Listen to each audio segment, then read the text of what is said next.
Get into the show, I just wanted to let you guys know that if you want to subscribe to the podcast and not watch the whole video now, maybe the podcast version audio only can help you through your workday tomorrow or whatever, you can find us on iTunes, SoundCloud, Podcast Addict, Player FM, and also YouTube.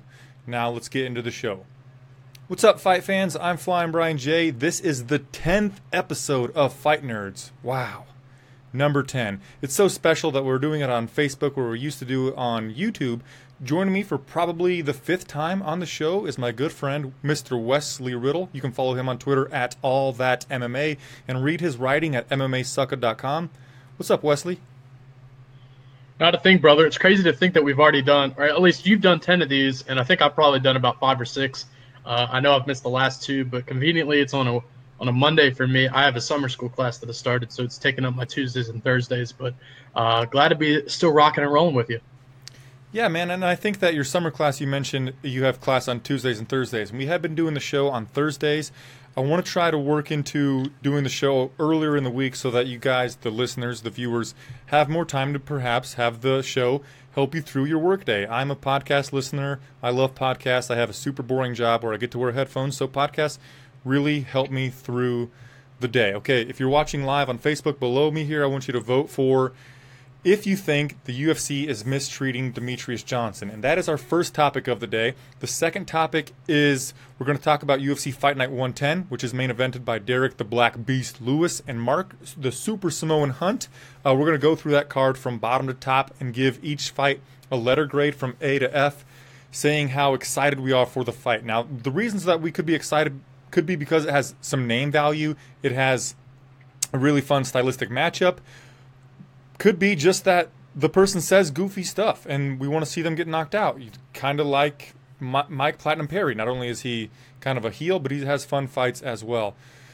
So, Wesley, the question is, do you think the UFC is mistreating Demetrious Mighty Mouse Johnson? And before I ask you the question, I should tell you what exactly is going on. So today, he released a statement via MMAfighting.com, and then later he went on MMAfighting.com's The MMA Hour with Ariel Helwani, and he kind of went into detail about how he asked to fight Cody Garbrandt. He wanted a super fight, and he wanted pay-per-view points, and the UFC or Dana White said that he can't have pay-per-view points because the lower weight classes they don't sell pay-per-views, so he can't have it. So him fighting Cody Garbrandt is a null point. They said, dude, you are fighting Ray Borg. That's all you can get. It's either that or nothing. So he said, fine, I'll take it. I'll be a company man, and I'll take that damn fight. Then Cody Garbrandt, of course, pulled out of his fight with TJ Dillashaw due to back injury, and TJ said that he wanted to drop to 125 pounds, and he wanted to fight Demetrious for the 125-pound belt. Then Dana White came and he said, okay, Demetrious, you are going to fight TJ Dillashaw. That is the only option. You can no longer fight Ray Borg. It is TJ Dillashaw, or we are going to scrap the entire 125-pound division. And Demetrious, he's a company man. He said, okay, fine. I will fight TJ Dillashaw, even though I don't think he's going to be able to make weight, and this is kind of BS. But I want a guarantee that if he misses weight and he ruins my opportunity to get the 11th title defense in a row, breaking Anderson Silva's record, I either want the fight scrapped. He said he wants the fight scrapped and he wants TJ Dillashaw's fight purse. So he wants to be guaranteed, because they said they guaranteed TJ would make the weight. And so he says this, and they're like, fine, we guarantee it. And he's like, no, I want this in a contract. I want this in writing. I want this legally binding. And they're like, nah, no thanks. Then they were like, he's like, so what happens if he misses weight? And they said, well, we'll have Ray Borg on the card already, so if TJ misses weight, we will just throw Ray Borg in there, then you'll fight Ray Borg. And Demetrious said, no, folks. This ain't like an amateur wrestling tournament where I have no idea who I'm going to fight. I'm a world champion. I'm the greatest fighter to ever do the damn thing. I want to know who I'm going to fight. If you're saying I'm fighting Ray Borg, great. I get 3 months to prepare for Ray Borg only. If I'm fighting TJ Dillashaw, great. I want 3 months to prepare for TJ Dillashaw only. But I want to guarantee that he will make the weight. And so Dana White said, either you fight TJ Dillashaw or we are scrapping the entire 125-pound division. And Demetrious said, fine, scrap the fucking thing. And so the next day was when Dana White came out and he tweeted that it's insanity that Demetrious Johnson won't take the TJ Dillashaw fight. So back to the original question. Wesley, do you think that the UFC and Dana White are mistreating probably the pound-for-pound greatest fighter right now, and perhaps the greatest fighter to ever do the damn thing, Demetrious Mighty Mouse Johnson? I think so. I hope I don't ramble too much with this because I feel like I could get pretty heated. They are mistreating Demetrious Johnson. I've kind of talked about this before, and I'll kind of start with this and kind of lead into where I'm going to go. I consider Demetrious Johnson to probably be in the top 3 greatest pound-for-pound fighters of all time. I don't really have a list. It's kind of hard to choose a list because, of course, there are different weight classes. But the reason I feel like a lot of people don't are because they think the competition Demetrious Johnson has faced hasn't been the best. But it's hard to say that they haven't been the best because the flyweight division is very young. The flyweight division has not been around in the UFC very long at all. So we really haven't seen the chance for them to earn belts. We haven't seen that chance for them to earn titles. And that goes with them in other promotions too. The time when flyweight started to fight professionally started a lot later than those of the heavier weight classes. And the heavier weight classes had built a reputation back in the early 2000s and even the late 1990s to where they were able to earn their names and earn titles and belts and stuff like that. So they've been around a lot longer, and the flyweight division has not been around that long at all. So just kind of talking about that, that's one reason why I feel like when you say the competition isn't as great, it's just a little bit because of that reason. And some of the other names that more notables have fought, like Chuck Liddell or Anderson Silva, John Jones, the fighters they fought have been in the UFC for a while. They've won titles, they've won championships, they have pretty elongated careers in different aspects of martial arts. So that's kind of where I'll start with first. Now, kind of leading into it, Demetrious Johnson, like I said, is one of the greatest of all time. And he's being treated as if he's practically a nobody in a sense. It feels like now they're kind of pushing him and putting him into a position to where he is on the equal playing field as somebody who is just an average person competing in the sport. Demetrious Johnson, of course, doesn't get that viewership, and it's unfortunate because he's one of the most technical fighters to ever step foot inside of the octagon, and I feel like people should be watching that, but I think people are more in it for the knockouts and the submissions and the wild brawls, and less for the technicality. That's maybe more so the casual fan. But people like us, we love to see stuff like that. And Demetrious Johnson is a perfect fighter who displays that every single time when he steps into the cage. And that's one thing that I love to watch, and probably you love to watch as well. Now, it's really unfortunate because Demetrious has all that talent and nobody wants to watch, but now he's in the situation to where he's done so much for the division, which is the flyweight division, and has captured the title and has defended it so many times and now has the potential to break the record, but people are kind of, I guess, saying in a way that it's going to tarnish his legacy if he fights Ray Borg and not fights TJ Dillashaw just because he keeps fighting these fighters that don't really have a name.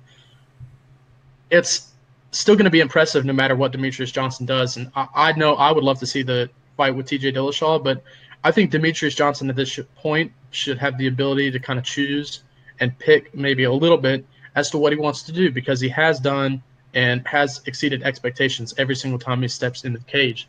So I would personally love to see Demetrious Johnson kind of just do his own choice. And I think a fight with Ray Borg is definitely acceptable. Now, one thing I also saw, I'll stop rambling in a second, is that Demetrious Johnson said he was offered the Ray Borg fight first, and he accepted it, or something along those lines. Or Mick Maynard, I think, approached him about the fight. They talked about it, and that Mick went back to Dana, and then he resuggested that he fights TJ Dillashaw, something along those lines. I think that they should have stuck with the original plan. I know Demetrious will probably beat Ray Borg, but I just pretty much overall, I feel like there's a lot I can talk about because Demetrious has said so much.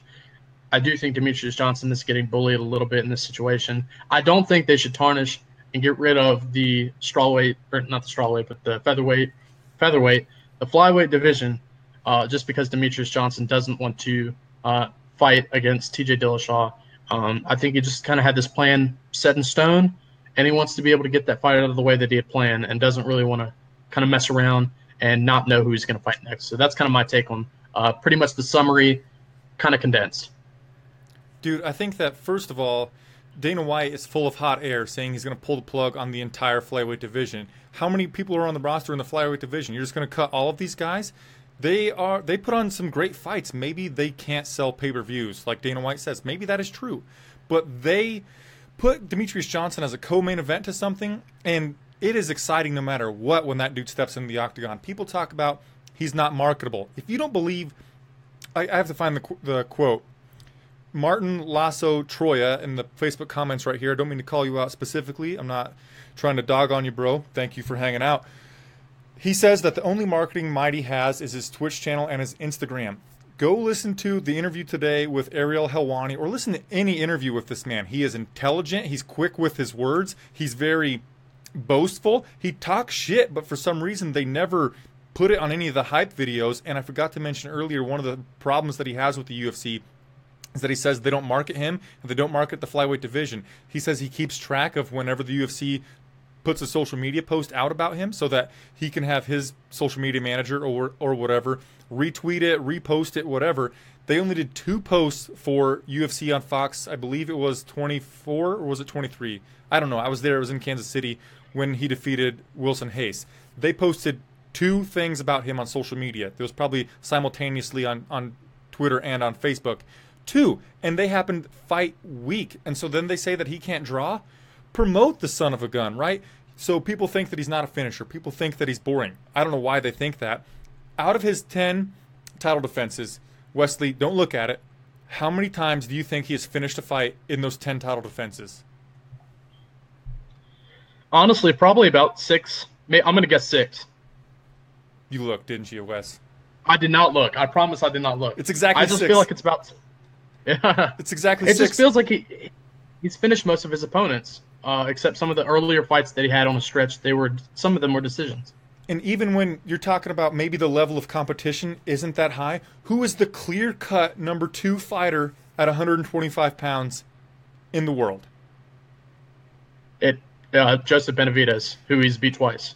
Who he knocked out in 2 minutes and 8 seconds. So maybe it's not the level of competition. Maybe this guy is just that damn good. People want to talk about make him move up to 135 pounds. He said that he is willing to do super fights. He's willing to do wild and crazy shit once he breaks Anderson Silva's record. So I think the UFC is definitely mistreating this man. He deserves way more respect. And even if he doesn't get to decide what's next, like he said, he will take Ray Borg. He would take Cody Garbrandt. He would take TJ Dillashaw, but he wants to be compensated for it. So sure, tell him what to do, but compensate the man for doing it. If you want him to take a risk and fight TJ Dillashaw, who's a dangerous opponent, but if he doesn't make weight, it's not an official title defense, and then he doesn't get to break Anderson Silva's title defense record.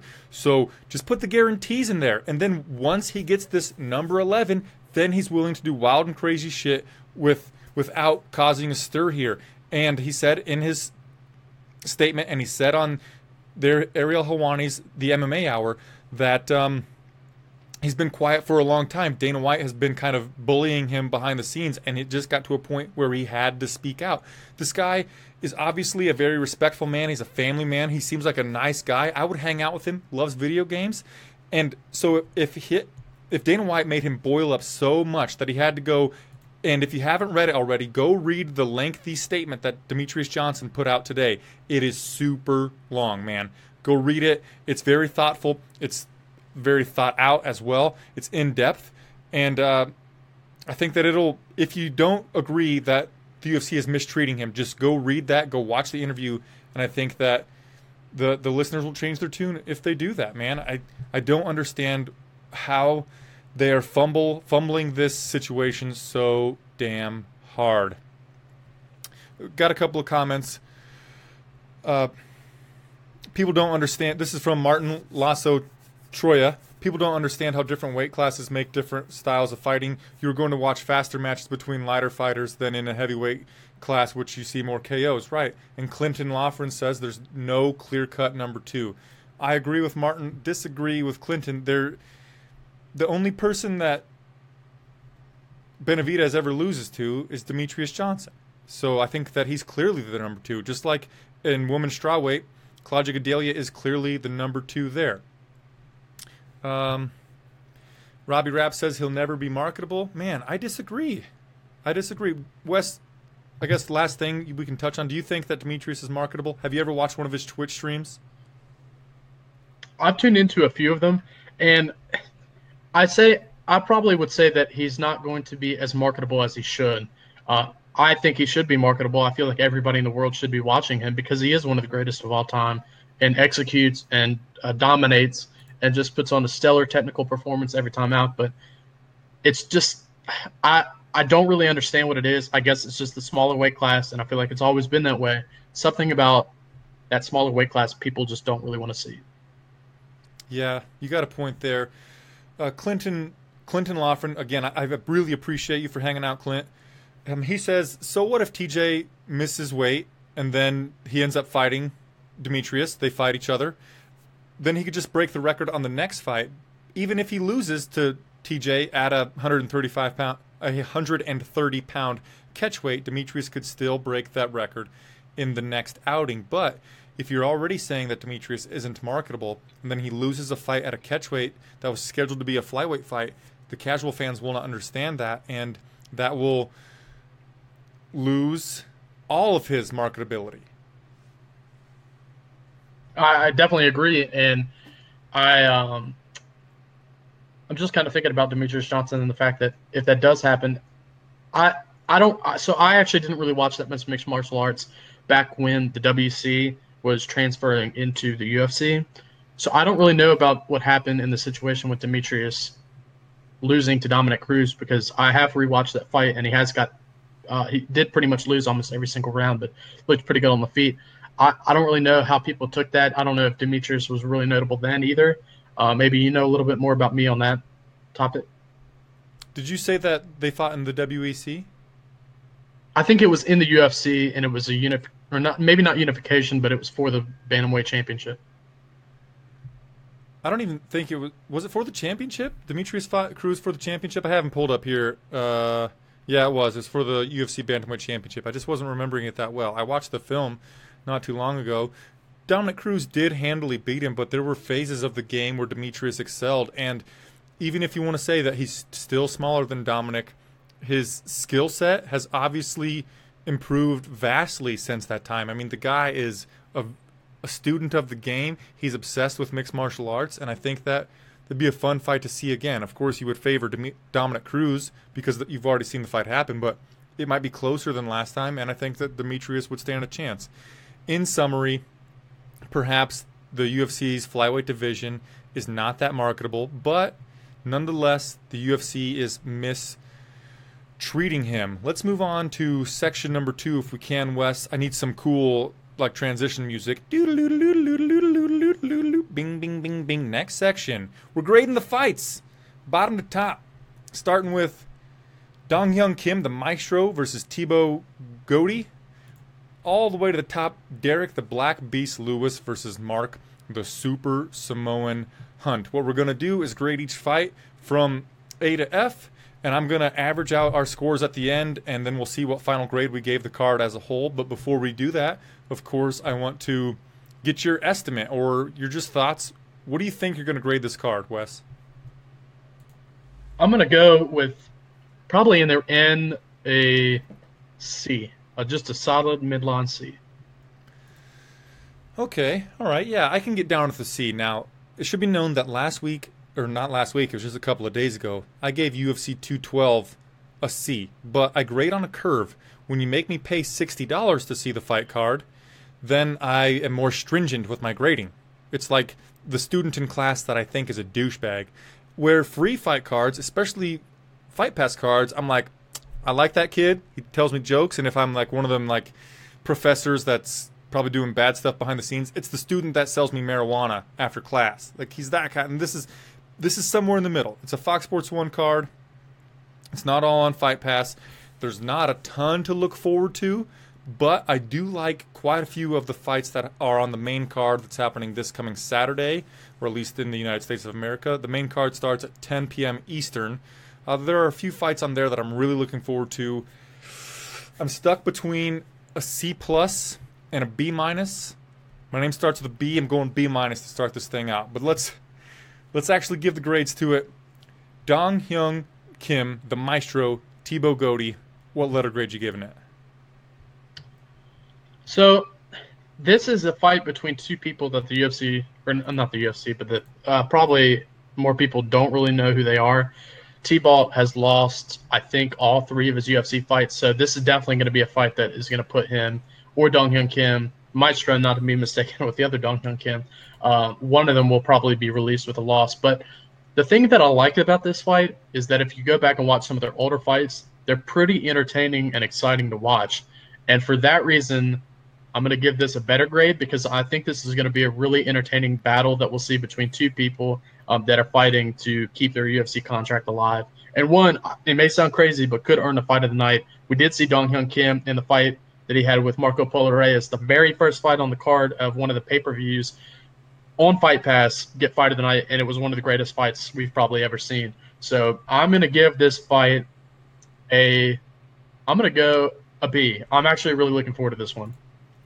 Yeah, you nailed everything on the head, man. The only thing that I can really add is that Thibaut Gody, he is on a 3-fight losing streak. He's lost all 3 of his UFC fights, and they are all via finish, 2 of which in the very first round. Dong Hyun Kim did have that fight against Marco Polo Reyes. Neither of these dudes have defense. They are all move forward and brawl. Dong Hyun, in his last fight, I forget who it was against. I probably wrote it down. Anyway, so Dong Hyun basically tried to wrestle. He tried to get a decision in his last fight. So it was against O'Reilly.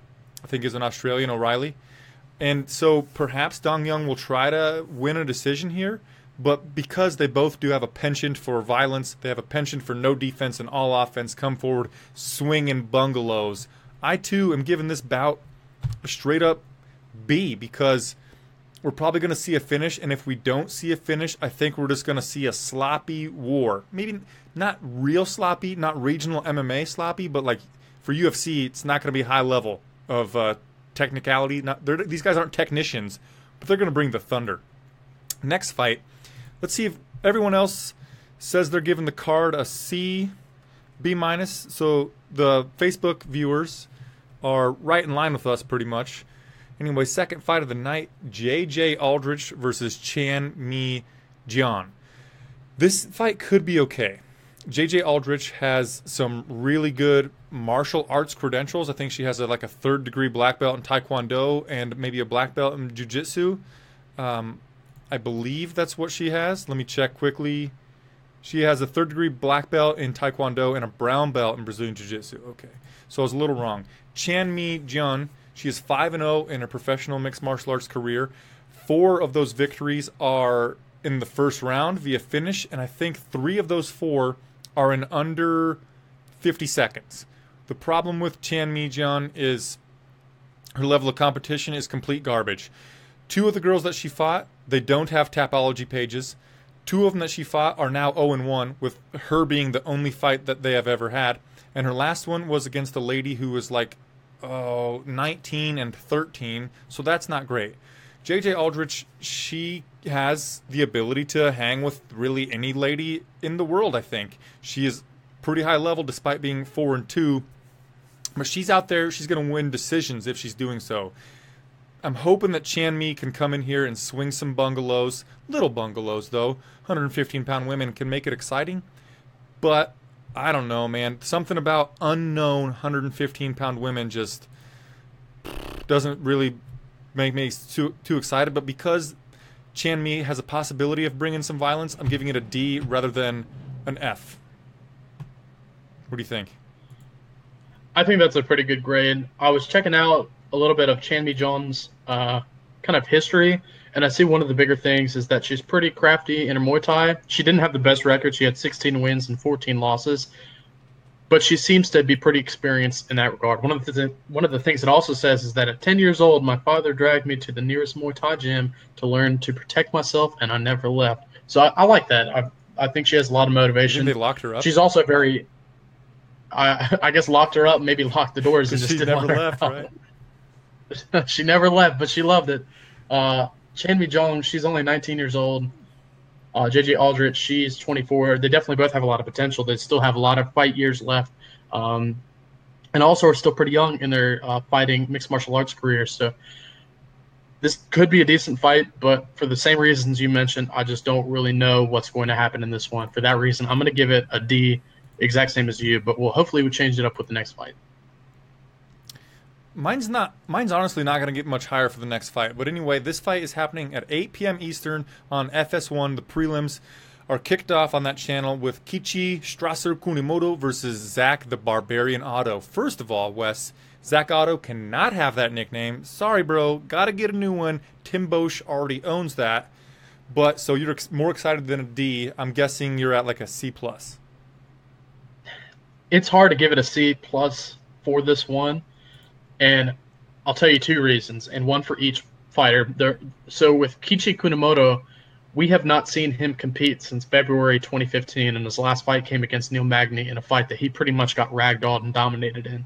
And did have, I guess he has a 3-1 record with the organization, so it's a pretty decent record, but he's been pretty inactive, and I'm not really sure why he hasn't been around.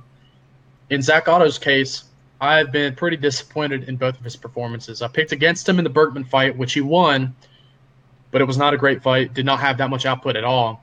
And then I picked for him in the Sergio Moraes fight, in a fight that he lost and did pretty much nothing in. So I was pretty let down in both of those performances. Kichi Kunimoto, haven't had a chance to really watch him, and I don't know where he's going to be in this fight.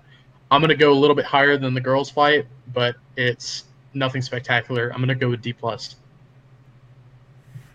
D+, okay. Let me do the conversion for that. We're talking about, what did I say? So we're talking 2.75? No, 2.25. Okay, 2.25. Yeah, man. So this has potential to be a real stinker, and that is if Kichi Kunimoto wins. The guy has decent striking, but he's probably going to want to push it up in the clinch and maybe wear on Zach Otto a little bit. But Zach Otto has the crisper boxing. He's pretty smooth with his striking. He's a really athletic dude. He played football in college for the Air Force. Really athletic. He's good with his movement. I think he'll be able to play negative wrestling against Kichi Kunimoto, be able to keep him off of him. And but yeah, you said Kichi's coming off this huge layoff. Fun fact, Kichi's never worn a Reebok fight kit, so that is something. I'm giving this. Robbie Rapp says that he got worse grades than what you just gave Kichi Kunimoto versus Zach Otto. He got worse grades in school. That's pretty bad, right? I had to give that a thumbs up. I like that comment. True or not? Robbie, did you go to class? And what school are you talking? Are you talking elementary school or are you talking college? Can't be skipping. Man, because if you got D's in high school, all you had to do was show up and not have the tardy bus come and get you. Definitely for Jim. Anyway, man, I mean, Kichi sat out for a long time. This fight, I think, has very minimal possibility of a finish happening. I'm going to go with a straight D, and I really don't care about that fight too much. Moving on, John Moraga versus Askham Mokhtarian, the Assassin. The Assassin's making his UFC debut in the flyweight division. He is 13-1 outside of the octagon. John Moraga, he at one time had a title shot against Demetrious Mighty Mouse Johnson. Now he's the number 11 flyweight in the world. There could be a lot of fast action. We could be talking about how marketable the flyweight division is, right? Since we were talking up Demetrious just a bit ago. No? I don't know. What letter grade you giving this? Yeah, you never know in this one. I've heard some good things about Askham Mokhtarian. I don't know how you pronounce that. Mokhtarian. He is, according to the Tapology, the number 1 ranked flyweight in Australia and New Zealand. And it does come in with a pretty extensive career, at least only having lost 1 fight and however many it's been, I guess 14 fights total. So that's pretty good. And he's coming in against a guy in John Moraga who's been around the organization for quite a bit. Did have a title shot at one point after he beat Chris Carriasso and looked somewhat decent in the fight with Demetrious. But then again, that was back in 2013. And he's kind of on a skid right now. This is, I think, going to be a must-win situation for John Moraga because he's lost 3 fights in a row. And losing to somebody that's never fought in the UFC before, who I feel like not a lot of Americans know, and just people in general, mixed martial arts know, this would probably put him out of the UFC, which is kind of unfortunate because he is a pretty notable name for the flyweight division. But for my grade in this fight, I'm going to go with a middle C. I think this will be a pretty decent fight overall, but just a lot of unknowns. Again, with this one, seeing John Moraga having lost 3 in a row and Askin having never fought in the UFC before. I'm going to give the fight a C, mostly because I think that John Moraga gets a finish.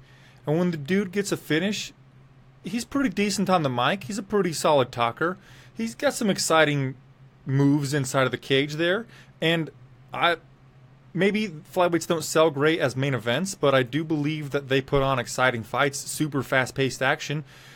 And even if there's not a finish, it'll be pretty action-packed for the 15 minutes, and then we won't have to sit through a half hour of bullshit FS1 commercials. So there's that. But, man, this dude is on a 3-fight losing streak, but losing 3 decisions, all via losing 3 decisions. One of them was split. His best victory as of late was over whoop-ass Willie Gates. Man, I like John Moraga. I think he gets a victory, and for that reason, I'm a little bit more excited than I maybe should be.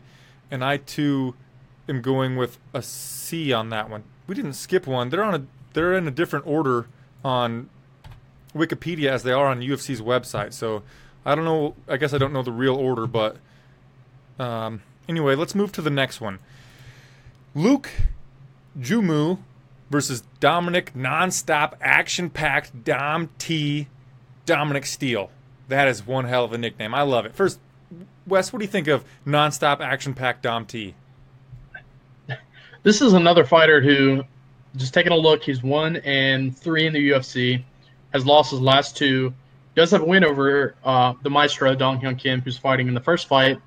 And this guy's pretty exciting, too. He's a pretty good scrapper who goes in there and likes to brawl, even though he does get knocked out quite a bit, as we saw in the Zach Cummings fight and some of his earlier fights back when he fought in Bellator and Gladiators of the Cage. But I like I love the nickname. I don't know a lot about Jumu.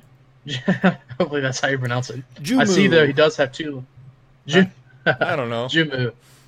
He did beat Vic Grujic in his last fight, and he was in the UFC. His last 2 losses were both to Li Jingliang, the Leech, and Jake Matthews. So he's lost some pretty notable guys, but is on a pretty crafty win streak. I think that this will be a pretty entertaining fight, and that's because I know more about Dominic Steele style than I do Jimu's, but Dominic Steele is a pretty exciting fighter to watch. So I'm not going to give it as high as I gave the first fight between Maestro and Tibuk Alti, but I'm going to give this fight between Jumu and Dominic Steele a B-. Okay, B-, that's a 3.75. Okay, dude, I'm giving... Oh, I put that in the wrong place. Whoops, one sec. Bing. Okay, I'm actually going to give this fight a B, and that's because I did a little bit of research on Luke Jumu. I still don't know how to say his last name, but he has high-level striking. He loves to throw a jab to a low kick, and his lead hand, which is his jab hand, his left hand, is really... He works it really well, does fantastic stuff. So he'll go jab, low kick, and then just as soon as his opponent gets used to that jab, low kick, he'll throw a jab, overhand right. The dude hits like a truck. He's phenomenal at using his range. He's got a lot. I think he has a lot of finishes on his record. Anyway, fantastic stand-up, this guy. He's pretty muscle dense, and he's got a lot of knockouts. Dom Steele, you mentioned he's been knocked out a few times. He's very susceptible to being rocked. And he also hits pretty hard as well. So this could make for a finish happening with a guy that doesn't have a great chin in Dominic Steele, and Luke Jumu coming in here as an unknown dude with a high-level striking. It could be a super fun fight. Now, the only reason why it might not be that exciting, Wes, is, well, Jumu, he's never really been forced to face wrestlers. He's faced guys that come in on shitbox takedowns and he'll throw that whizzer and then hip them down. He's not going to be able to whizzer hip down Dominic Steele. Dom could.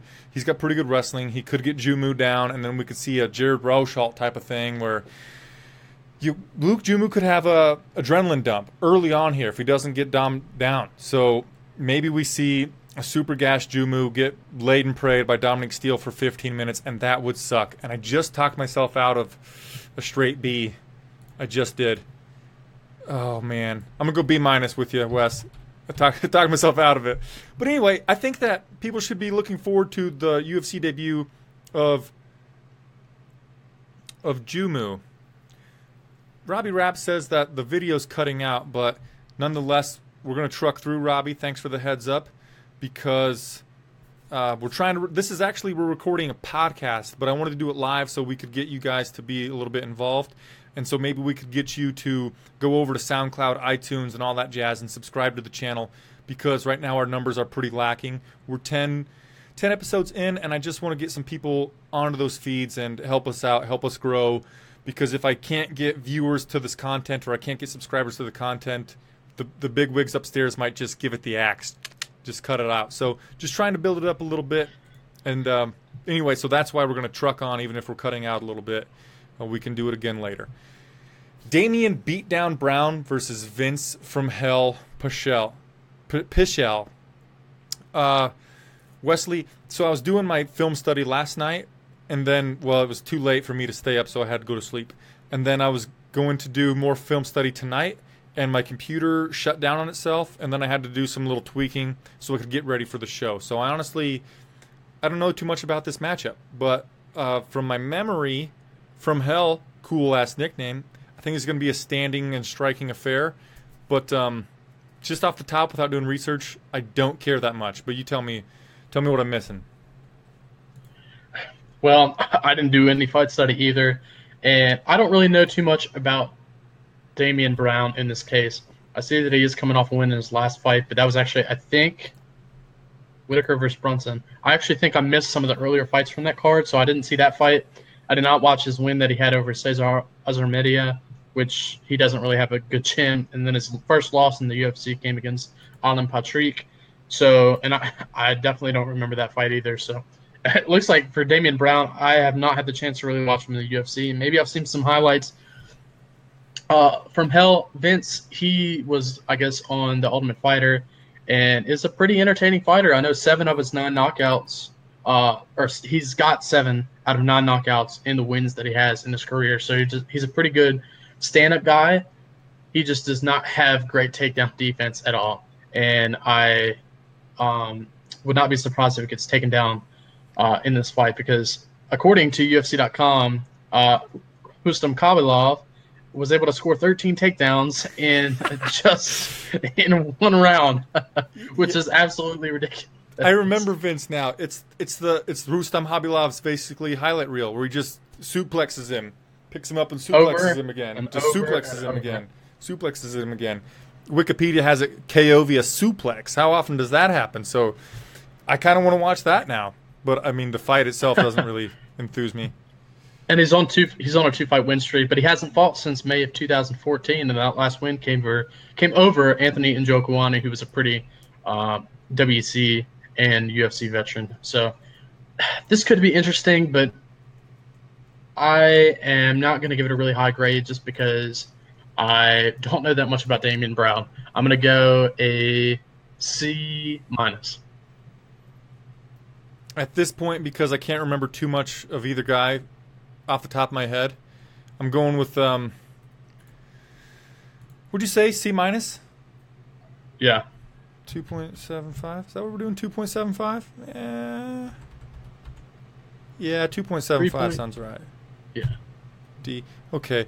I'm going with an F because, like Adam Lawson says, being suplexed to death is not a great way to be remembered. So, I'm going with an F on that one. So maybe it'll change by the time I do some film study, but if I don't remember you guys, like, that's not good. I even remember Dominic Steele really well without having to do any research on him. Even, well, of course, Dong Young Kim, the maestro, I remember him really well as well. So, sorry guys, I don't remember you. You're getting an F. Moving to the main card, which you don't have to change your channel, but we're going to see some more hype videos, and Bruce Buffer's going to say, "We are live," for the 3rd time tonight when we switch over at 10 p.m. Eastern to the main card portion on Fox Sports 1. First fight of the night is Alexander Volkanovski the Great versus Mizuto Hirota. Again, so what I did with my film study, Wes, is I started at the top, worked my way to Tim Elliott versus Ben Ten Wen, and then I went back to the beginning and did Dong Young Kim versus Gotti, and then on my way up to Jumu versus Steele. So there are 2 fights that I missed in my film study. So by Saturday, when we do the MMA preamble, I will know stuff about Damian Brown, Vince Pichel, Volkanovski, and Mizuto Hirota. I believe, off the top, Wesley, tell me if I'm wrong, Mizuto Hirota is the guy that went, yeah, I'm looking at Wikipedia. He's the guy that went to a draw against Teruto Ishihara. So he's a wrestling-based guy. He's got some decent striking, minimal defensive striking. He's a decisionator.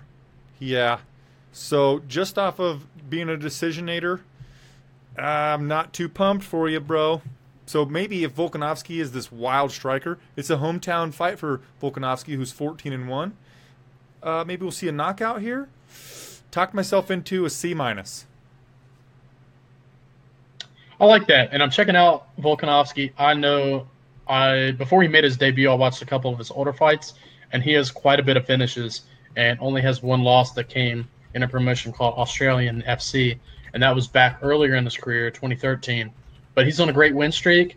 Mizuto Hirota is coming off a win over Cole Miller, in which Cole Miller hasn't really looked that great at all recently. I think Volkanovski can get a finish here. I think it'll be pretty impressive, too, because it'll be in front of his hometown, and I feel like a lot of people are going to be cheering him on. So I think that the energy could be really well for this fight, but I don't think that the fight itself may be the most outstanding thing. I think the only way it could be is if Volkanovski can get a knockout or a submission in this fight. Mizuto Hirota, his probably only chance is to grind his way to a decision. I'm going to give it a C- as well. I just don't really have the highest expectations for this fight. No, and I just now realize it can go one of two ways. Hirota via bump and grind kind of shit happening, or Volkanovski finishing him. I'd like to see a finish. So yeah, Volkanovski. And then the crowd sometimes adds to my enjoyment of fight cards. So if Volkanovski can get the crowd riled up and get them into it and get them into a frenzy, then yeah, the fight night could go a little bit better than before. Now, okay, I told you that I was super pumped for a few of the fights on this card, and here is the first one that this might be my most look forward to fight on the card. Wait a sec, Wes, do you watch King of the Hill? I did when I was about 12. Do you know the guy that man, I'm just drinking a beer in the alley, man? You know who that guy is? I do. Boomhauer. Tim Elliott, I guess. James Krause one time said that Tim Elliott talks like Boomhauer during practice sometimes. So I think Tim Boomhauer Elliott should be the dude's nickname. And he's fighting Ben 10 Wen. There is zero chance this fight isn't exciting. We're talking about 125-pound fighters not being exciting, not being able to sell stuff. Again, maybe not pay-per-view main events, but gee dang it, as the second fight of a Fox Sports 1 main card, Tim Elliott versus Ben 10 Wen is super dope. Tim Elliott versus Louis Smolka at UFC Kansas City that I went to was the shit. So exciting. The scrambles in that thing were outrageous. Tim Elliott has this wild and fun, goofy style. He's out there throwing hammer fists, standing, doing cartwheel kicks, doing all kinds of crazy shit. Diazing it out with his hands in the air. Fun as hell. Ben 10 Wen, fun striker, and doesn't have the greatest fight IQ because he was willing to go to the ground and play jiu-jitsu with Louis Smolka. Bad move, bro. If you're not Tim Elliott, probably don't do that. So because he has this minimum fight IQ, I think it plays into Tim Elliott's hands, and it makes me even more excited for it. Full disclosure, Wes, I've met Tim Elliott a couple of times after he won against Louis. Well, I met him once in Lincoln, Nebraska at a RFA event. Then I met him at a bar at the after party after UFC Kansas City. I talked to him for a little bit. Fun dude to hang out with. Super chill dude. I'm a mark for Tim Elliott. That's one reason I'm super excited, but everything I've already said, I'm fucking hyped for this. This fight for me is an A+. Oh, man. I don't know how I can top it anything better than what you said because I agree with everything. I like this fight. I'm pretty much going to be redundant, but I like this fight for a couple reasons. Ben Wen has only won and gone to a decision, three times in his career, and that's ever. I mean, all the other fights he's been finished in all of his 6 losses, 5 of them by knockout, and then all of his wins except 3, which he has 16 wins, so 13 victories by stoppage. Ben Wen is a scrapper, and goes out there every single time and takes risks. And like you mentioned, his IQ is not really there, but he's so freaking exciting to watch. And this dude could definitely be able to maybe pull out some kind of victory in it just because he's so unpredictable. But when it comes to more unpredictableness, Tim Elliott is perfect at that. I wouldn't say he moves as quick and technical as Demetrious Johnson, but I would say he's very unpredictable and crafty in a way, kind of like a Cody Garbrandt, just the way he moves. It's kind of unpredictable. Sometimes you think he's going backwards, and then all of a sudden he'll shoot in for a takedown and land a beautiful double leg. So Tim Elliott is very dynamic in what he does, and unlike kind of the earlier time he was in the UFC, he wasn't – I feel like his IQ wasn't really there. Then he had some time off, was fighting in Titan FC, and was putting together wins against some pretty decent competition that was in that promotion. And then he came back, fought on The Ultimate Fighter, was able to win it, put up a pretty decent performance against Demetrious, which you saw live, and then put up an awesome performance over Luis Smolka. So this is going to be – I got to give it the exact same, man. I got to go an A+. Can't wait for this fight. I think it'll be probably fight of the night if Dong Hyun Kim versus Thibaut Courtois is not. Robbie Rapp says that we're crazy. He thinks A+ is a bit much. But, man, I really think there's almost no chance this fight isn't a barn burner, isn't super exciting. And if it isn't a barn burner, it's probably because Tim Elliott got that first-round finish or something. And I'm fucking jazzed about that. Like I said, I'm a little bit of a Tim Elliott mark. So we got a couple of 5s, got a couple of 10s. Moving up the card, another fight that I'm fucking jazzed about. Ian the Hulk Kewlabah versus Henrique Frankenstein De Silva. Zero chance this fight doesn't deliver, and it's super fun. What grade are you giving it, Wes? I'm checking it out. The Hulk he's always dressed himself as the Hulk whenever he goes into the cage, which I think is awesome. I think it's cool to see somebody do something different in a walkout, especially being crafty with your own nickname. So I like that. Henrique De Silva, he's lost 2 in a row, but the fighters he's lost to have kind of been fighters that like to grind a little bit more. And he's kind of that grinder too, but he's put together some impressive performances in the ones that he's won, and put up a bunch of finishes before he was even in UFC. So I'm looking forward to this one. Ian Kewlabah has a lot of knockout victories. Henrique De Silva is pretty dynamic with his victories. This is a light heavyweight fight. Am I correct? Yeah, I believe so, yeah. Mm-hmm. This will be an awesome light heavyweight fight. I think one of the more possibilities will definitely, or I wouldn't say definitely, but there's a possibility we could see a finish in this. Or more likely, at least, that we'll see a finish. I'm going to go ahead and give this fight a B+. It doesn't give me an A, but I think a B+ is a perfect grade for this.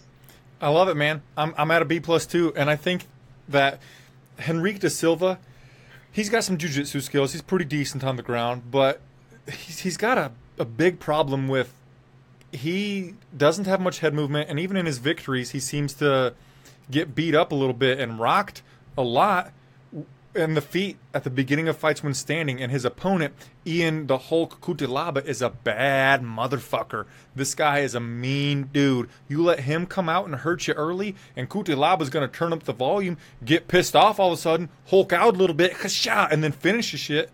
And I think that's what's going to happen. And if that isn't what happens, Henrique, he'll just turn into a zombie, doesn't get finished, and come back and then lay waste to Kewlabah. Kewlabah, in his last fight against Jared Cannonier, he came out, was looking like a bad mamma jamma early, but then once Cannonier started putting his hands down and was posturing, Kewlabah suddenly was like, oh shit, I can't bully this dude. So either Kewlabah's going to bully Henrique and just lay waste to him, or he's going to try that. Not going to happen. Then Frankenstein's just going to come back and finish him. Like you said, I think we're going to see a finish here. There's probably going to be a standing affair in open space, not leaning against the cage or anything. Both guys have some pretty crisp boxing, and I think we're going to see a really exciting young dude, light heavyweight fight here. Yeah, I got to go with a B+. Let me do the conversion factor for that. What are we talking about? 4.25? Yeah, I believe that's 4.25. Yep. Okay, moving on to a fight. This is one of my this is my second least look forward to fight on the main card portion. Dan the Hangman Hooker versus Ross the Real Deal Pearson. And before anybody in the comments gets a little crazy with me and says that I'm dumb for not being too excited for this fight, even though Roth Bearson is a stand and bang 100% of the time type of fighter, for some reason his fights often don't turn out to be that great because his boxing, while it is crisp, it is fundamentally sound. It's not like flashy or exciting, and if he's not facing Gray Maynard, he doesn't have much pop in them babies to put somebody down. Dan the Hangman Hooker has a huge reach advantage, I believe, a 6-inch reach advantage on Roth Bearson, and is incredibly durable, solid in the clinch. Both guys are durable. I don't think we see a finish. We see a kind of somewhat back and forth decision here that I think the Hangman will probably take because it's in his home country. I think he'll have that reach advantage. Ross throws hooks. He doesn't throw any lengthy strikes, and I think that the Hangman will be able to keep him at bay. And I think we see a decision here. Decisions can be fun, but this one won't be that great, and I'm giving it a C. I am checking out both of their records. One thing I see with Dan Hooker is that when he made his UFC debut, excuse me, then his next fight he lost a decision. And then he won another fight by a finish, and then he lost another by decision. Then he won another fight by a finish, and then he lost his last fight by a decision. So if somehow the sequence continues, he's kind of overdue and looking to get a finish in this one to continue kind of what he's got going. He's pretty entertaining to watch. So is Roth Bearson, but the thing for me, I'm a big Roth Bearson fan. Roth Bearson was one of the fighters that kind of got me into mixed martial arts too, one of the earlier fighters that I watched. But he's not the same Pearson that was fighting back early 2013 and putting up some impressive performances there, getting into some pretty impressive scraps. Now he's lost 3 in a row. He's been fighting. He fought, 5 times in 2016 and went 1-4. So he was too active, I feel like. I feel like some of those losses he's taken have come against fighters that are pretty technical. Will Brooks, Masvidal, and Stevie Ray were the last 3, and they're all pretty crafty with their striking abilities. Dan Hooker is another fighter, pretty crafty with striking abilities. Don't really know where Roth Bearson's going to be in this fight, but it still could be good. He may come out there and put on a pretty impressive performance. I'd hope he is because I'm a fan of his, but I like Dan Hooker too. He's an up-and-coming talent with some pretty impressive striking. I'm going to give this fight – I'd say if maybe Dan Hooker was where he is at now and this was an earlier Roth Bearson, I'd give it a little bit higher. But with Roth Bearson just falling off a little bit, I'm going to give this fight a C+. Okay. Let's go with the C pluser. Okay. Man, everyone in the comments is saying that Ross is on his way out. And just looking at the dude, he's 32. He's the oldest 32-year-old in the world, man. 32? That doesn't seem right. Man, he's old, though, right? For 32, doesn't he seem really old? At least the way he... I don't know, just his fighting career, you feel like he'd be a lot older. You feel like he'd be closer to 40. Yeah, something, man. I guess he's 19-3 with 1 no contest, so that's quite a few fights under his belt before he turned 32. I, too, agree with the guys in the comments. He's probably on his way out. We're on our way to the co-main event of the evening. A home field advantage will be had by Daniel Judo Dan Kelly when he takes on Derrick Did I say my grade? My grade on the last one, I gotta click that out. Beep. My grade on the last one was a C, straight C. Did I write it down? Yeah, I gave it 3. You gave it a 3.25. Derek Brunson, Dan Kelly, middleweight division. It's my favorite division. Wesley, do not give this a bad grade.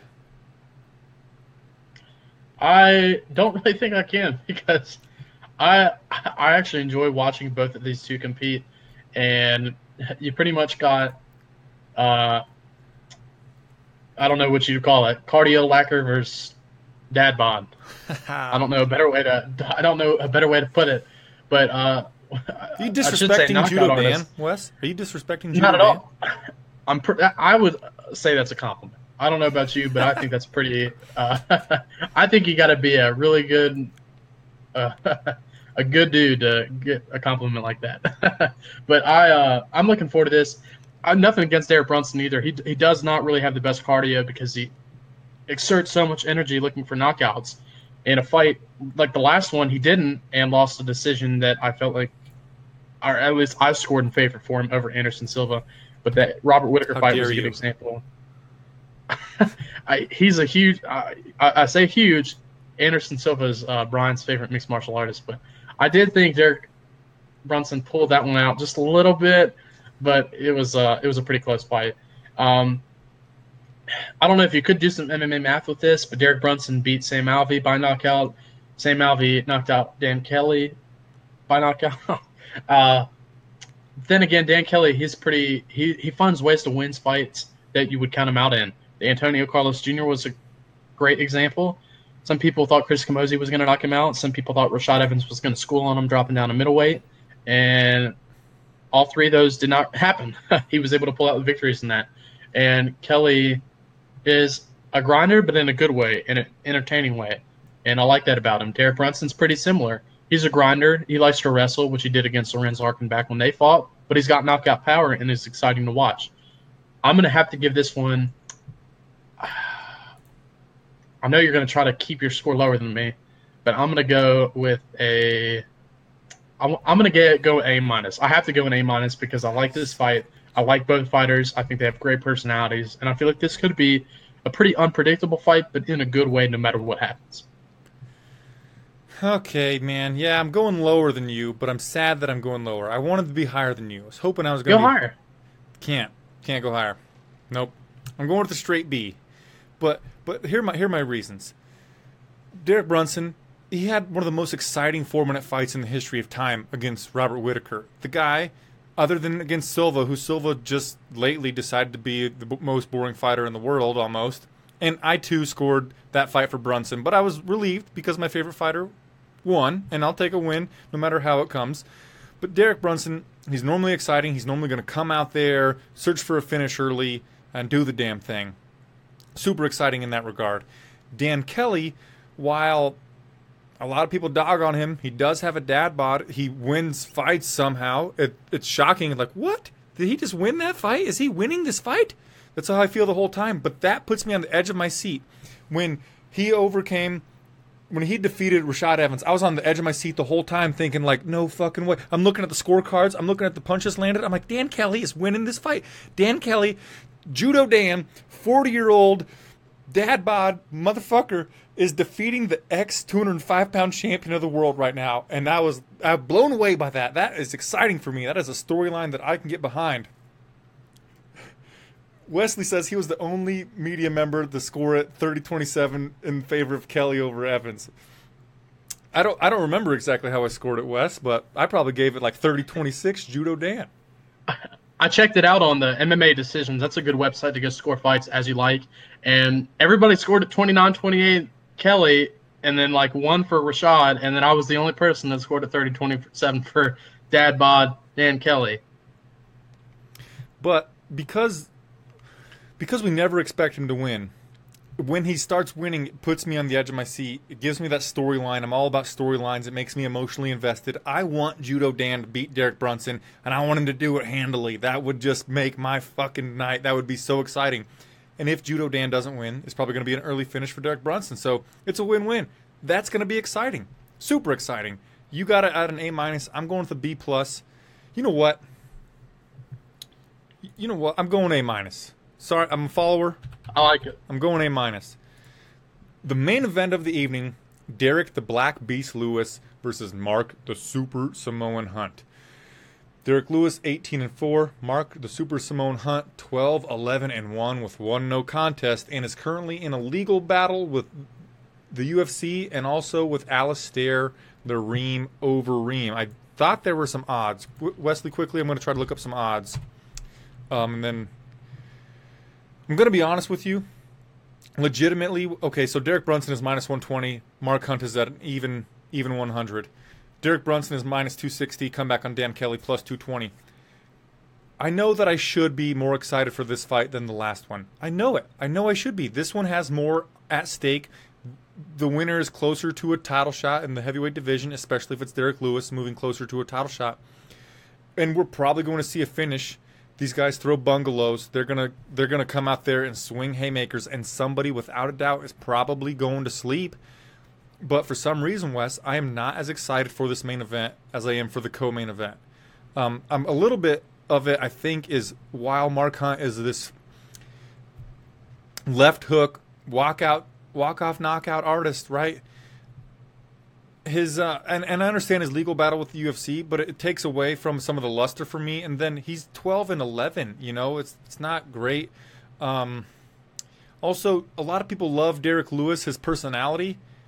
I'm not a huge Derrick Lewis fan. I don't really enjoy his personality. I think that it's abrasive and kind of crude. But so anyway, even though I know this fight's going to be a finisher, Martin Lasso Troya says they will run out of cardio, and that is a huge possibility. If these guys run out of cardio and they're just laying on each other or leaning on each other, not doing a whole lot, that is a recipe for a disaster. And since I'm not a huge fan of either guy, I think there's a recipe for a boring, tired decision, Fat Man MMA. And I also love Judo Dan versus Derek Brunson more. I'm giving this fight a B-. I was thinking about putting that as mine too, and pretty much for the same reasons that you had said. I'll add a couple things though. So if Mark Hunt wins this fight by knockout, and let's say it happens in a minute, he's not going to win a fight or a performance of the night bonus, and that's because of probably the some of the lawsuits that's going on right now. I feel like the UFC, no matter how Mark Hunt wins, he can knock him out maybe in 10 seconds. I'm pretty confident that they would not give him a bonus, which is kind of unfortunate because he is pretty impressive with getting his knockout victories. So is Derrick Lewis. These two are both able to pull out victories, kind of similar to Dan Kelly. Sometimes they pull out victories that you wouldn't necessarily expect, and I'd say more so maybe with Derrick Lewis. I feel like a good example of that was the Travis Brown fight. Even though a lot of people probably thought Derrick Lewis was going to win, if you took probably the best Derrick Lewis you have now and maybe the best Travis Brown that there was, and Travis Brown still looked good in that first round and was putting a pretty decent beating on him, but Travis Brown has an awful chin and is not near. I mean, he still has the technical ability sometimes, but he can easily get knocked out. Derrick Lewis was able to pull a victory out in that one. The Gabriel Gonzaga fight, I felt like some counted him out. And even fact, I'll even tell you all this. After Derrick Lewis got knocked out by Sean Jordan, the next fight he fought Victor Pesta. I picked Victor Pesta to win by decision because I knew Derrick Lewis didn't have the best takedown defense. And Victor pretty much wrestled in the first round and a half before he ran out of cardio. You mentioned, too, with cardio, this could be a fight where both might exert too much energy, especially Derrick Lewis, because he likes to throw a lot heavier, faster, or more often, and put together, I wouldn't say combinations, but bomb rush a little bit more than Mark Hunt. Mark Hunt just tries to maybe lunge in for one or two shots and then calm down and just kind of walk around. They are entertaining in the way that they finish, but this fight is between two fighters that are only going to be looking for the finish, and I feel like they're going to look for it early. If we go past maybe that second round, this is going to be a fight where I feel like we're not going to see that much activity, and it could get kind of lackluster. They are great names, but I like to score and rate my fights more on the entertainment value and kind of the stylistic fight rather than the name value. So for that reason, and I feel unfortunate giving it this kind of a low grade, but I'm going to give it a C+. It still could be really entertaining, and I feel like we could definitely see a finish. The finish will make me very, very happy, but I'm giving a C+ because I feel like there's a possibility that these two, since they don't really have the best cardio, we could maybe see some kind of decision victory that isn't really that entertaining, which kind of lowers my value just a little bit. So you gave it a B- as well? I gave it a C+. Oh, C+. How do I rate us? Oh, yeah, right. Right, yeah. Did I give it a B-? Yes. You gave it a B-. Okay. One more thing I want to say about Derrick Lewis is every single breakdown you could ever do on Derrick Lewis is that his opponent is better than him at pretty much everything. They're a better wrestler, let's say. They're a better technical striker. Travis Brown has a gosh darn reach advantage, can use those front kicks to the body like he almost finished Derrick Lewis with. But for some reason and somehow, Derrick almost always fucking wins. It's mind-boggling. So he's not technical. He's not a good wrestler. He has poor takedown defense. When he gets taken down, he goes to get up. He just muscles his way back up. He doesn't use technique at all. That you were gonna say something and you froze on my screen with your arms. Gosh dang it, looking like a doofus. I wonder where the video feed is. Okay, it's back on Facebook. I don't know what happened. Might have had a glitch in my internet. At least my computer didn't shut down. My computer's been shutting down a little bit lately. I need to clean the dust off of it, and I'm going to order a new case when we're done talking here. But we're back. I'll try to cut this portion of the podcast out. Somebody said they wanted to see Mark Hunt versus Bigfoot again. Did you see Bigfoot get finished again this last weekend? Yeah, he got beat up bad. Yeah, so no. I don't want to see Bigfoot fight a leaf blower, man. TRT foot. Yeah, I wish he was on TRT. Quickly, Wes, one of my favorite comeback moments in the history of time was when Bigfoot finished Alistair Overeem in the third round of their fight after Alistair was tooling on him, after Alistair said that Bigfoot was just a walking target for Alistair. That was my most... Okay, it was actually my second favorite comeback of all time in UFC history. What do you think number one is?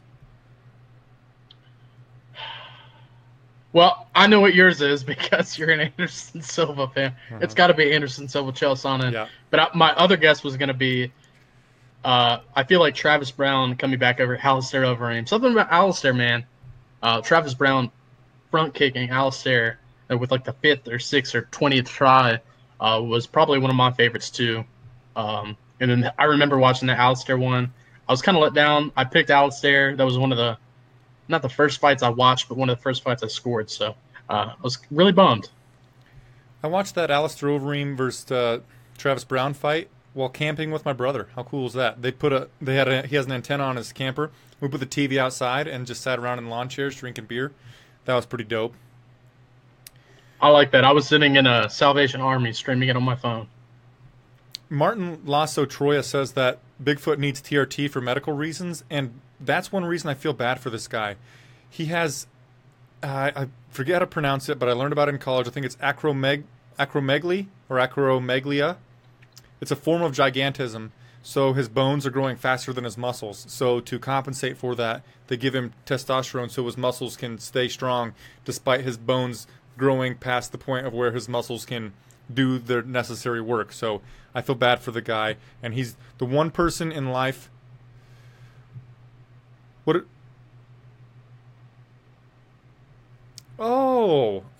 Okay. Rewind. Adam Lawson said that Hunt versus the Black Beast could be similar to Bigfoot Silva versus Mark Hunt in that it's an all-out war, the first fight that they had. So perhaps it could, Adam. What do you think the chances are of that, Wes?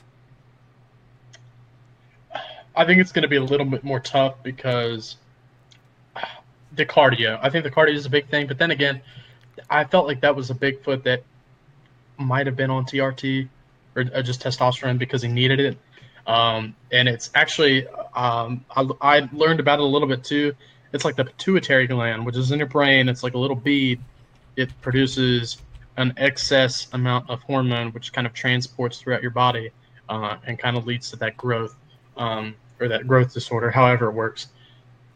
I don't think it'll be a fight like that. I also think that after the knockout that Mark Hunt just suffered and seeing Derrick Lewis having lost both of his last two fights, now they were a while ago, but both of those by knockout, there could be a knockout in this fight that happens early, but I just don't see it being too entertaining, especially as entertaining as that one. Yeah, I was right. Acromegaly. Anyway, let's move on to the last portion of the show, which I'm calling Geeked Out, or I'm trying to say geeked outside of mixed martial arts. So this is a portion where we talk about our lives in general, because I'm more than just a dude who sits in front of some yellow and black foam and talks about the UFC. So this is the portion where we talk about Geeked Out. We need some transition music. Geeked Out. Wes, in the past 7 days, what is something that you have geeked out or been excited about or got enthused about or like learned about and then read a lot about it, or perhaps just a meal that you really, really enjoyed in the past 7 days? Well, I guess we talked about it a little bit off air, and I'm going to talk about the meal that I had last week, which was probably one of the best meals I've had in a while because it's so simple. So I'm taking a summer school class that's about 25 minutes down the road from where I live, and I'm taking an anatomy course. So I'm having to study every single time beforehand. Well, we found this restaurant that is like this little nice market. It's like a nice market on the side of the road near the interstate. And this market has some nice stuff inside. It's pretty fancy. They have some craft wine, some craft beer. They have cold subs. They have a little coffee shop. But outside, this is the big thing right here. They have a fast food, or not a fast food, but a food truck burger truck. And it has one of the best tasting burgers that I've probably ever had.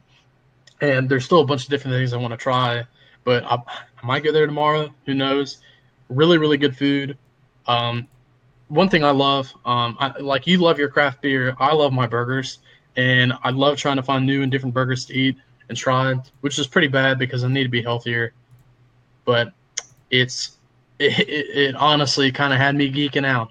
I had it a couple weeks ago, had a really good burger last week, and I'm still geeking out over it. YOLO, right, my friend? You only live once. Do the kids still say YOLO? I can't tell you the last time I've heard that. So, this burger that you had, was it like? What type of toppings were on this thing? What I like my burgers, I like double. So I want bread, patty, cheese, pickles, lettuce, mayonnaise. Pickles, lettuce, mayonnaise. Do you do no tomato?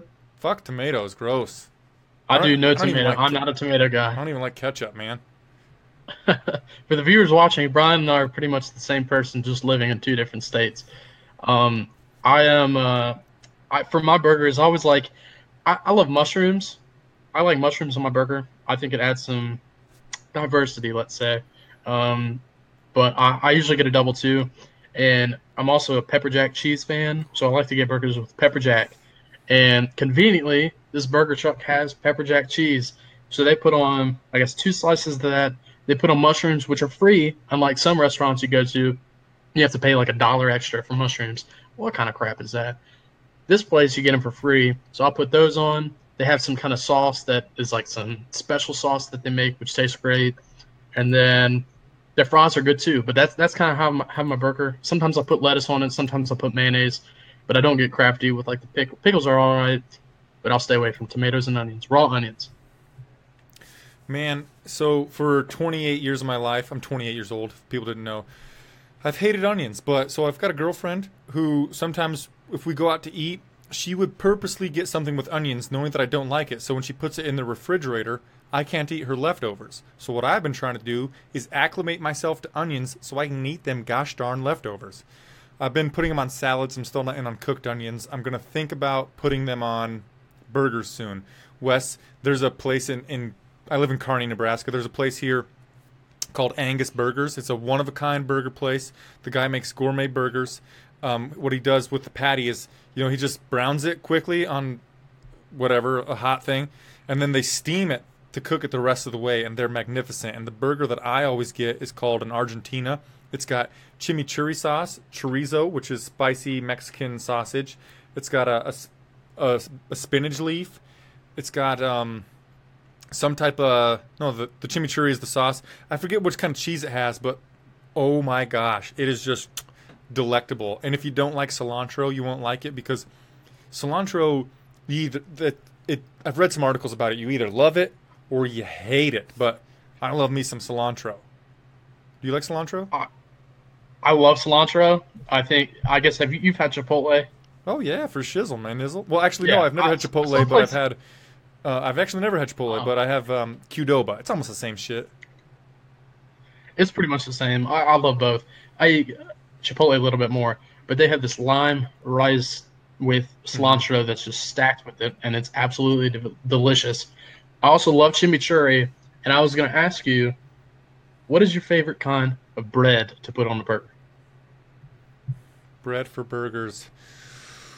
Fuck, dude. I don't know. I don't know the kinds of them, but I like it where they have like kind of a solid outer crust, and then they're kind of soft in the middle, so that when you squeeze it together, like maybe the insides get soaked with the juices, but the outside of the bun does not. I like that. I was going to say my favorite. I like that crisp outer texture. It's of a brioche bun. I feel like the brioche, it's just so you get the crisp on the outside, but the soft bite once you get on the inside. And I feel like that's one thing. You got the compliment on top and the compliment on the bottom, so it kind of crafts it all together. Martin Lasso Troya, who's been here the whole time, I really appreciate him. Him and Robbie and Adam. They've been here for a long time, and I really appreciate them. They're saying that we are losing viewers because of the burger talk, and I know, I understand. Shit, we've been talking for probably more than an hour, I believe, and this section is just kind of for the podcast. I want it to be a part where it's just at the end of the show where if you want to tune in, and Josh Rochelle's been here the whole time. Sorry, brother.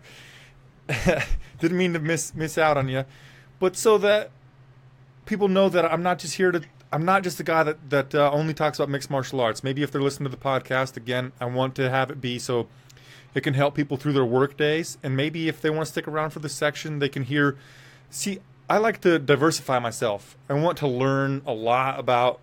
So I pick things and I learn a lot about them just because I love engulfing my brain with knowledge. And so I think maybe this section of the show could entice people to go learn about stuff that they aren't usually learning about. So I'll move into my geeked out. I did it last week, but I'm going to do it again this week, and it's bonsai trees.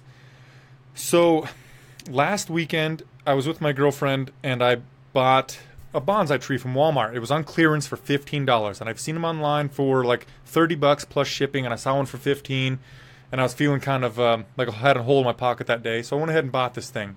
And at the time, I thought that a bonsai tree was a specific type of tree, a specific breed of tree, if you will. And then as soon as I bought this thing, I'm like, does not look like a bonsai tree that I've ever seen online, that I've ever seen anywhere. So I did some research. Turns out you can basically turn any fucking real full-size tree into a bonsai tree if you purposefully make it a bonsai tree from when it's a seedling. So I was like, mind fucking blown. So I started, not only did I buy that bonsai, but then when we got home, there were some pine tree seedlings out by our air conditioner. And I dug around them. I pulled the roots out gently, and I actually pulled out 3 of them. And then I replanted them right next to each other so I can wire them together so we can have a thick base. And then I'm going to wire it so I can put some ebbs and flows, some bends in the son of a gun. And also today, I posted on Facebook that I'm doing these bonsai trees and I'm trying to take real good care of them. My cousin texted me, and he has a yard, he owns a house in town, and he doesn't take very good care of his yard, which is great because he told me he has like 25 purple maple trees growing around his purple maple tree. And he told me, hey man, come over and dig some of these up. And I'm like, mother hef, yeah, let's do that shit. So, were you aware of bonsai trees before now, Wes? Until you told me off air, that was the first time I'd ever searched bonsai tree in my life. So I'd seen them, but I'd known and did know nothing about them. So I started learning about bonsai trees a long time ago, maybe 2 years ago, because they're supposed to be like Zen, and they give you good oxygen, and taking care of them is supposed to be calming and soothing and all that jazz. I have pretty severe anxiety, and it's been better as of lately, but because I'm researching natural ways to get rid of anxiety rather than just popping some pills and shit, I found bonsais, and I love looking at pictures of nature when I'm having an anxiety attack to just kind of center me and think about positive vibes and shit. So I found bonsai trees, and so yeah, I'm geeking out about it lately. It's been 2 weeks, and I'm still trying to learn about. I want to learn about tree types. So I'm like, oh god, what kind of tree is that? I want to plant that fucking tree. That one right there with the white flowers on it that smells so good. What type of tree is that? I'm gonna plant a tiny one, and so Yeah, man, bonsai trees. And also, I got back into yoga tonight. So I say namaste at the end of my videos. And that's not just some gimmick. That is a gimmick.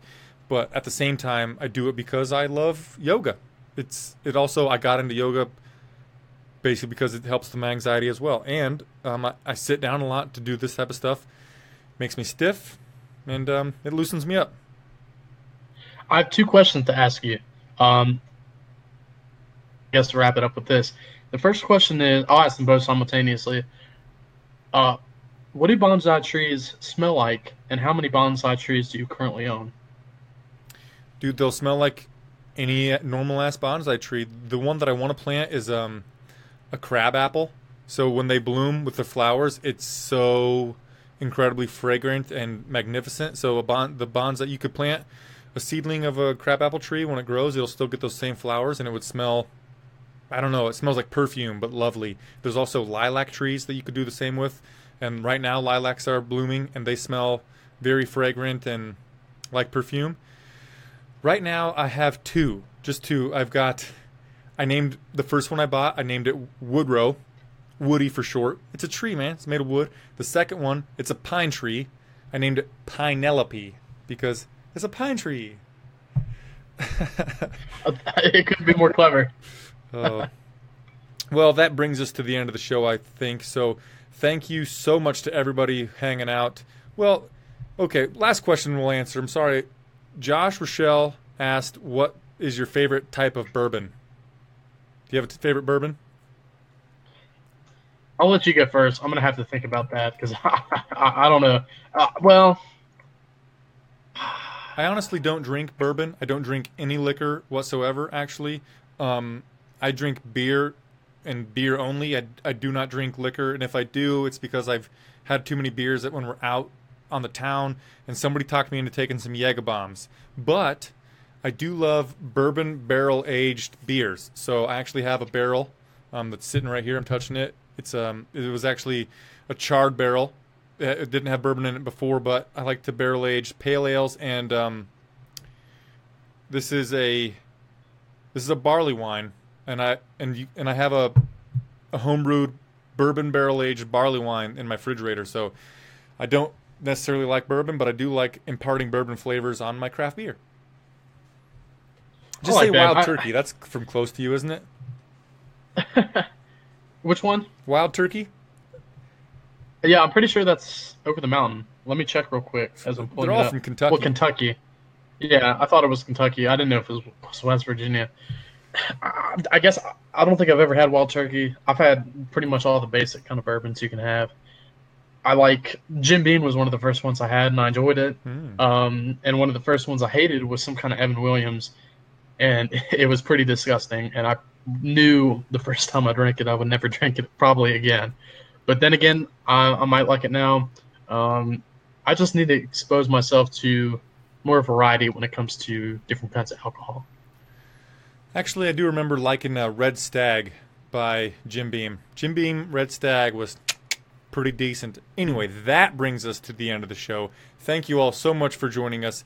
If you want to get a shout out next time, you got to watch us live on Facebook, or you can hit us up on Twitter with the hashtag Fight Nerds, and we'll give you a shout out on the show. So thank you to Robbie Rapp, Josh Rochelle, Martin Lasso Troya, Adam Lawson. I think those are the only guys that really made it to the end here. And if somebody did make it to the end and I'm not giving them a shout out, they must not have commented too much, but I do appreciate each and every one of you. If you want to subscribe to the show, please do so on iTunes, SoundCloud, Podcast Addict, Player FM, also on YouTube, wherever you listen to it. Please give us a rating from 1 to 5 stars. I don't care what you give us, just give us a reason why. Martin Lasso says that Martin Lasso said that Roth Bearson looks 44. I thought he was saying I look 44. I was going to say, well, yada. Anyway, thanks so much for joining us, guys. We'll be back next. No. Wes, are you going to join me for the preamble this week? I'm not sure at this point. I'm thinking I may go out of town for the weekend, but if I don't, I'm waiting on a possible job, and if that job happens to start and I'm not doing anything on Sunday, then I should be good to go. The fights are on Saturday, though. Oh, the fights are on... Okay, never mind. I was thinking that they were on Sunday. But then again, still same situation. If I'm out of town, then I probably won't be able to. But I'm really hoping to because I always love talking fights. Anyway, sorry for calling you out on the air there. If Wes is with me, he and I will both be doing the MMA Preamble on Saturday right here on MMA Mania's Facebook page 1 hour before the show. And if not, I will be here, maybe with someone else, maybe by myself. I don't really know. We'll see you later, my friends. Namaste.